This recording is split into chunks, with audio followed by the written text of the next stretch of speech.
Hello mga mi! So for today's vlog, actually hindi to for today, for the draft, for the very old vlog, charot. Luma na kasi to, ngayon ko lang na-edit. Sorry na. So ayan na nga, nagtitimpla ng tea and ayan si Ate She and ang kanyang beautiful daughter. Ayan, inaantay namin yung tea dito na ginagawa ni Bossing. So siya yung Bossing kasi siya yung operational manager dito sa Philippine team ng Papa Phil. So yon, andito nga pala kami sa headquarters ng Papa Phil or head office. So, ayan. Siniset up na namin dito, I mean, ni Bossing, yung account sa TikTok ni Ate She para ma-synchronize siya dun sa computer and sa gagamitin nila para sa live nga. So, meron siya ditong 2 oras na pag-live para sa mga Papa Phil products and I guess yung iba sa inyo napanood nyo na yan dahil nakaraan pa yan. So, ito, setup lang, tinitingnan yung sample sa screen, kung may ilalagay ba dapat na display sa harapan niya, paano nila babasahin yung comments and all. And ayan. So, sila yung mga taga Papa Phil Philippine team. Ayos lang and kami ni Chewa nandito lang kami sa Gedli nagtitake ng vlogs para kay Ate She. And naka-upload na yon mga mi. So, tingnan nyo sa kanyang YouTube channel, Yanners26. So, dito naman, nag-uumpisa na yung live niyan. Kaya hindi kami pwedeng manggulo. Merong screen dyan. Oo, hindi ko na ikikwento kung paano mag-live. Alam nyo naman yan. Nakakakita na kayo ng mga nagla-live diva. So, ayan. Natuwa ako dito sa Papa Phil eye cream sample. Super laki niya. And, ayan. First time ko siyang nakita. Meron dito sa office. And after live, ayan. Binigyan kami ng 2 bouquet of flowers. Syempre, meron si Ate She. And meron din ang inyong lingkod. Hindi ko yan ina-expect. Kasi syempre, si Ate She naman ang endorser. Hindi ako, diba?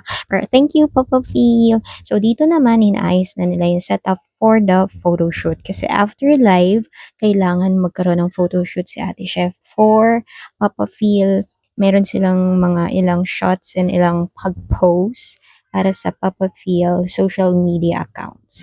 So, ayan. So, vinlog ko na rin, diba? Tapos, ngiti-ngiti, ganyan. Mga nakailang shots din siguro to or samples dahil marami silang tinake bawat item.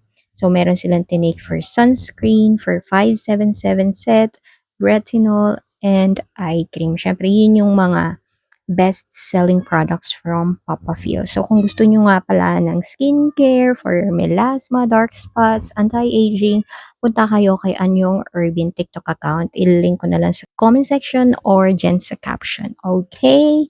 So, yan. Dito naman medyo nahihirapan siya kung paano niya hawakan yung mga items. At the same time, paano daw siya aaura. Pinapaalis pa nga ako niya. Imagine, pinapaalis niya ako kasi natatawa daw siya pag nanunood or nakikita ko. Wala naman akong ginagawa. O, simpleng tayo lang naman ako dyan sa Gedli. Take-take ng mga videos, diba? Antay lang kami dito hanggang sa matapos. Pero, actually, mabilis naman tong natapos. Hindi ko alam ba't dito sa vlog ko. Parang ang tagal-tagal. Hindi, I mean, hindi ko lang alam na kung ano pa yung sasabihin. So, ayan. O, diba? Sa Gedli lang naman talaga ako. Pero, nakaharap ako talaga. So, kaya siguro siya natatawa pag nakikita niya ako. So, ayun. Pinag-take ko pala dyan si Chewa ng vlog, imbis ako. Kasi nga, nagtitake din ako ng mga short clips na isisend ko rin kay Ate She para meron siyang may upload ng mga behind the scenes and short videos sa kanyang accounts. O, diba? Ino-okray ko pa siya dyan. So, ayan. Dito, malapit na matapos ang kanyang photo shoot dahil ito na yung mga last product na iti-take niya.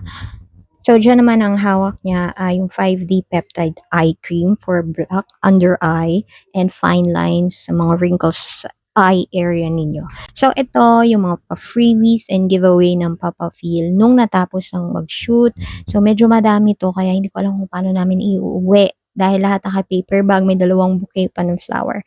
At we're so grateful and thankful, Papa Phil. So, ayan, nandito na kami sa bahay. Nakauwi na kami niyan and ina-unbox namin ni Chewon tong lahat ng nakuha or binigay ni Papa Phil sa amin. So, ayan, tinake ko lang yan sa TikTok live and tinime-lapse ko lang dahil sobrang tagal din yan dahil ang dami nga. So, pinakita ko yan isa-isa. So, feeling ko dyan, di ba, nagla-live selling ako. Pero hindi, dahil hindi ko naman alam kung ano sasabihin ko if ever i-live selling ko yan. Mamautal-utal ako sa dami ng information or question na pwede pwedeng itanong sa akin regarding skincare. Kasama ko dyan si Chewon sa gilid and si Ate Shen nandiyan lang naman din siya sa gilid pero hindi na siya sumama sa video.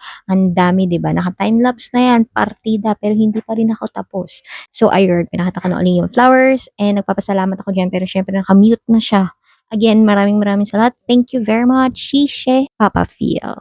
So, ayun lang mga mi. So, ito na yung pinaka-vlog namin for today. I mean, for the past weeks. Oh, imagine weeks, diba? Ngayon lang siya na-edit. My God, at least, better late than never. So, ayan, nililigpitan namin yung kalat. O, diba? Tapos mag-unbox, babalik din namin sa box. Ka-host, ang galing. Buti na lang may time-lapse, kaya mukhang mabilis. So, yun lang. Bye mga mi. Hanggang sa susunod.